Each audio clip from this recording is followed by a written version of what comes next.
For today's video nga ay dadayuhin natin ng isa sa mga sulit at panalong food tripan dito sa May Taguig City. Nasa halagang 100 pesos mo, meron ka ng 100 grams na lechon horno. At ang maganda pa nga dito, naka-chowpan rice ka na. O diba? Napaka-solid nun at di mo na nga kailangan pang makipagsiksikan at makipagpilahan sa May Quiapo, Manila dahil dito sa May Triam Taguig matitikman nyo na. At bukod pa nga dyan, meron din sila ditong pinagmamalaking kare-kare at kalderetang itik. Kaya kung mahilig ka sa mga sulit na kainan at gusto mo makatipid, baka para sa itong video na to, kaya tara, puntahan na natin. Let's go!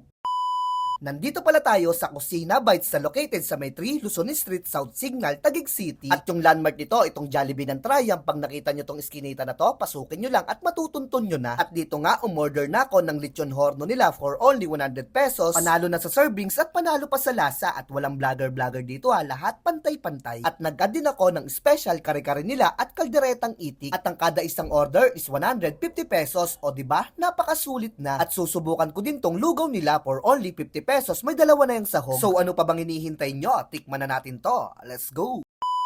Yan mga katropa, yung una kong titikman dito itong lechon horno nila with chowpan for only 100 pesos, 100 grams sa to mga katropa. At ang kagandahan dito, walang vlogger-vlogger, walang video-video mga katropa. Ganito talaga karami yung serving nila. Grabe oh. Tikman mo natin yung chowpan.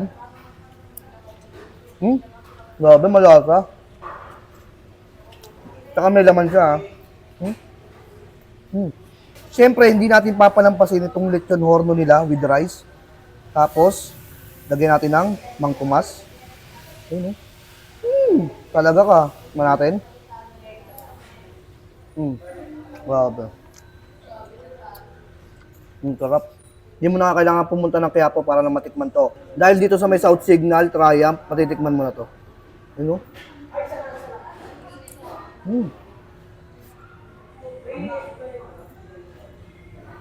Ito. At syempre, bukod sa horno nila, meron sila ditong kalderetang itik for only 150 pesos. Oh. Grabe, nagmamantika mga katropo. Tingnan natin to. Ayun, kuha tayo ng ganyan. May walay na yung laman sa buto. Oh. Sobrang sarap. Sobrang lambot pa. Isa pa nga. Ang sarap dito. Bagay na bagay to sa may chowpan rice nila. Ayun o, kuha tayo ng ganyan. Tapos sa chowpan rice. Ang sarap. Bagay na bagay chowpan rice sa may kalderetang itik nila, panalo. At syempre, hindi ko rin papalampasin dito sa may Kusina Bite itong kare-kare nila for only 150 pesos. Grabe oh, may gulay na yan. Ang kagandahan dito, liempo yung gamit nila. Ayun o. Sheesh! Diba? Tikman na natin to. Kuha tayo dito. Tikman muna natin yung sabaw. Grabe. Tapos ang lasa mo dito yung peanut. Tapos mararamdaman mo yung maliliit na butil ng peanut. Ay grabe.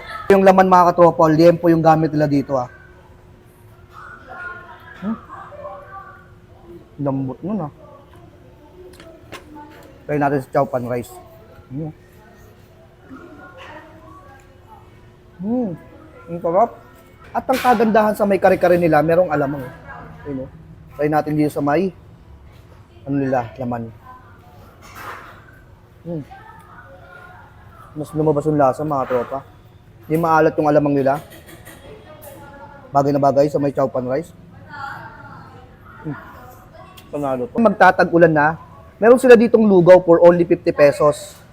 Meron dalawang laman na yan. Dahil itong tuwalya mga katropa. Tapos yung lugaw nila dito napaka-lagkit Hindi tinipid talaga to sa kaning malagkit. Ayun Pasuluin natin ng ganyan. Man muna natin yung lugaw nila dito. Ayun Grabe. Sarap mga katropa. Parang yung luto ng nanay mo. Ganun na ganun. Napakalapot Try natin yung tuwalya nila dito mga katropa. Sheesh. Ang sarap. Napakalambot. Panalo to.